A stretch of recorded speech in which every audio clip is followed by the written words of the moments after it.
One मानुस का बदला पार्ट 2। जैसा कि दोस्तों हमने पहले वाले पार्ट में बताया था कि आर्यन और उसकी मां गायब हो जाते हैं। 20 साल तक किसी को इस रहस्य का पता नहीं चलता और वह खतरनाक वन मानुस जो सबका शिकार करता था और उसने एक दिन सरपंच के बेटे का भी शिकार किया था, वह वन मानुस और कोई नहीं बल्कि आर्यन होता है। फिर बाद में सरपंच व वन मानुस का रहस्य भी सामने आता है और अंत में सरपंच वन मानुस को बताता है कि इस साजिश के पीछे सिर्फ वह अकेला शामिल नहीं था। इस साजिश के पीछे एक और शख्स था, प्रताप सिंह। आइए देखते हैं आखिर कौन है ये प्रताप सिंह। सरपंच प्रताप सिंह का नाम लेता है, तभी वन मानुस बोलता है, कौन है ये प्रताप सिंह? मैं तो इसको जानता भी नहीं। मैंने इसका क्या बिगाड़ा है? क्या रहस्य, मुझे पूरा बताओ। सरपंच बताता है, मैं तुम्हें बताता हूँ वह पूरा रहस्य जो तुम्हारे साथ हुआ है। सरपंच वन मानुस को 20 साल पहले का प्रताप सिंह से जुड़ा रहस्य बताने लगता है। 20 साल पहले जब किरण और तुम एक दूसरे को पसंद किया करते थे, उस समय किरण की एक सहेली, जो कि उसकी बहुत अच्छी सहेली थी, जिसका नाम सिमरन था, तुम उसे नहीं जानते थे लेकिन वो तुम्हें अच्छी तरह से पहचानती थी। किरण और सिमरन दोनों एक ही साथ पढ़ाई करते थे। सिमरन प्रताप सिंह की बेटी थी। मेरे और प्रताप सिंह के बीच में अच्छे संबंध थे, हम लोग काफ़ी अच्छे दोस्त थे। और वहीं पे सिमरन तुम्हें पसंद किया करती थी। यह बात किरण को नहीं पता थी और सिमरन ने भी कभी इसका इजहार नहीं किया था, और ना ही सिमरन को यह पता था कि तुम और किरण एक दूसरे को प्यार करते हो। एक दिन सिमरन तुम्हें अपने दिल की बात बताने का मन बना लिया। उसने सोच लिया था कि मैं अपनी बात कहकर ही रहूँगी, और वो कहने के लिए निकल गई। तुम्हारे घर के पीछे जो पेड़ था, जहाँ तुम और किरण अक्सर मिला करते थे, बात किया करते थे, वहाँ अचानक से सिमरन पहुँच जाती है। और सिमरन क्या देखती है कि तुम दोनों पहले से ही बैठे हुए हो। तुम और किरण हाथ में हाथ मिला के बात कर रहे हो। सिमरन तुम दोनों की बातें सुन लेती है और वह बिल्कुल मन ही मन हार जाती है और वह रोते हुए घर चली जाती है। घर जाकर वह दरवाज़ा बंद कर लेती है और बहुत रोती है। वह रोते हुए भगवान से बोलती है, हे भगवान, ये आपने क्या कर दिया? मैंने किसी का क्या बिगाड़ा था जो मुझे ये दिन देखने को मिला? आर्यन कितना अच्छा लड़का था, मैं अब अकेली पड़ गई। भगवान, क्या करूँ? अब मेरा जीने का मन नहीं करता। वो मुझे पसंद भी नहीं करता, वो तो किरण को पसंद करता है।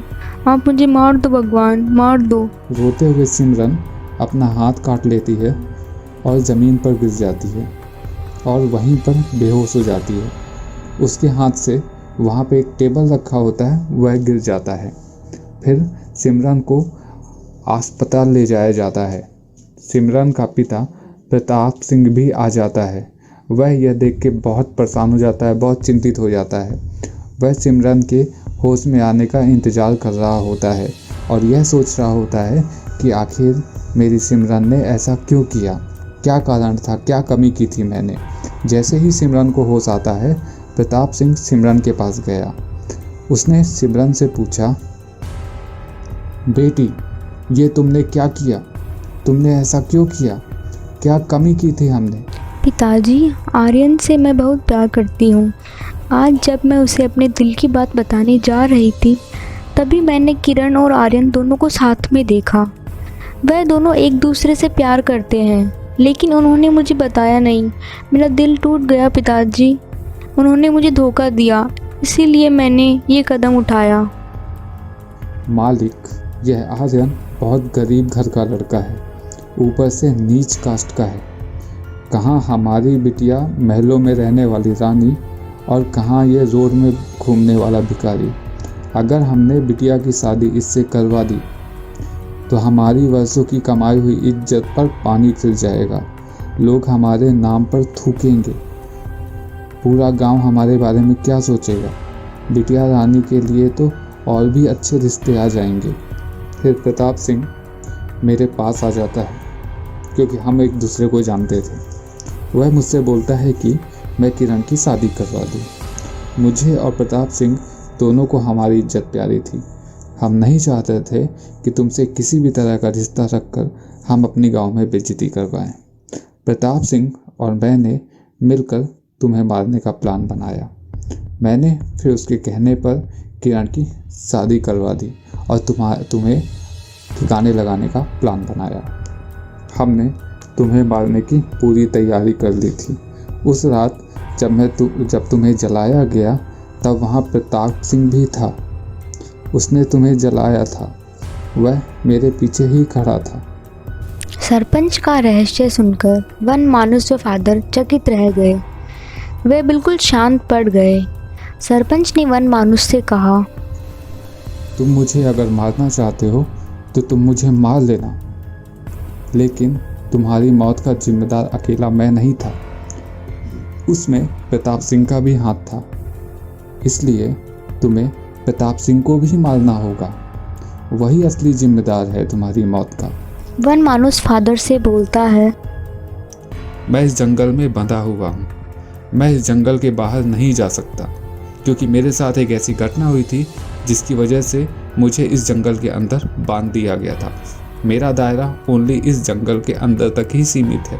मैं यहाँ से बाहर कैसे भी नहीं जा सकता। क्यों? ऐसा क्या हुआ था तुम्हारे साथ? क्या रहस्य इसके पीछे?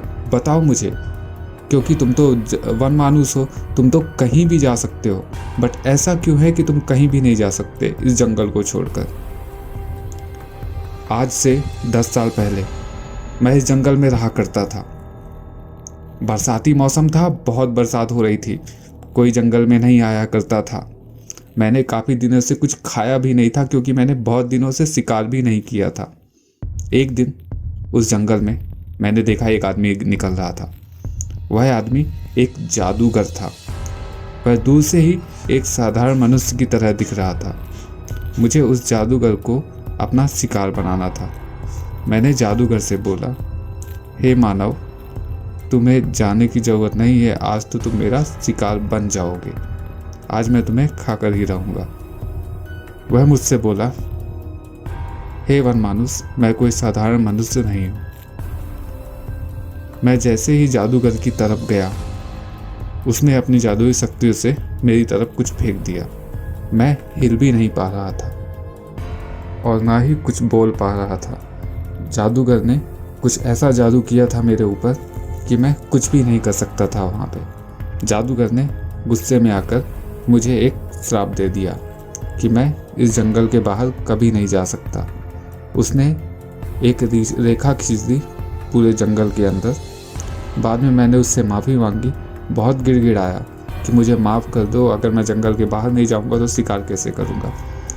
उसने अपना श्राप तो वापस नहीं लिया और बोला, अगली बार जब भी मैं इस जंगल में से गुजरूंगा तब मैं तुम्हारे इस श्राप से मुक्त कर दूंगा तुम्हें। और मैं ऑलरेडी यहाँ से जाने वाला हूँ, तो बहुत दिनों तक यहाँ पे नहीं आने वाला, बट जब भी आऊँगा तो मैं तुम्हें इस श्राप से मुक्त कर दूंगा। मैं तो इस जंगल के बाहर नहीं जा सकता।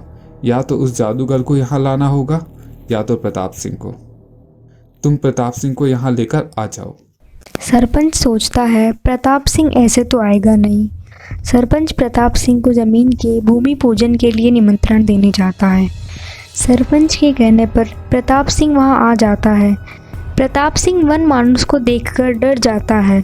सरपंच बोलता है, यह राक्षस नहीं है, यह वन मानुस है और ये वही आर्यन है जिसे 20 साल पहले हमने मारा था। हमने इसके साथ बहुत गलत किया था और इसकी माँ भी उसमें मारी गई थी। अब भगवान हमें हमारे कर्मों का फल देने वाला है। सरपंच की बात सुनकर प्रताप सिंह वहां से भागने की कोशिश करता है, लेकिन वन मानुस उसे पकड़ लेता है और उनका अंत कर देता है। आखिरकार वन मानुस का बदला पूरा हो जाता है। वन मानुस फादर से बोलता है, अब तो मेरा बदला पूरा हो चुका है। अब मैं इस वन मानुस के जीवन से मुक्त होना चाहता हूँ और एक अच्छा इंसान बनना चाहता हूँ। ठीक है वन मानुस, तुम जाओ और जल्द ही तुम इस रूप से मुक्त हो जाओगे और अगले जन्म में तुम एक अच्छे इंसान के रूप में जन्म लोगे। वन मानुस मुक्ति पाने के लिए जा ही रहा होता है, तभी उसे एक आवाज़ आती है। हे वन मानुस, कहाँ जा रहे हो? वन मानुस के पास एक चुड़ैल आ जाती है। चुड़ैल बोलती है, हे वन मानुस, तुमने तो अपना बदला पूरा कर लिया, अब मेरा बदला पूरा करने में तुम्हें मेरी मदद करनी होगी। आखिर हम इस जंगल में एक साथ रहते हैं, साथी बनकर रहते हैं। वन मानुस बोलता है, कौन से बदले की बात कर रही हो तुम? हम लोग तो इतने दिनों से बात कर रहे हैं, लेकिन तुमने मुझे कभी बताया ही नहीं इस बदले के बारे में।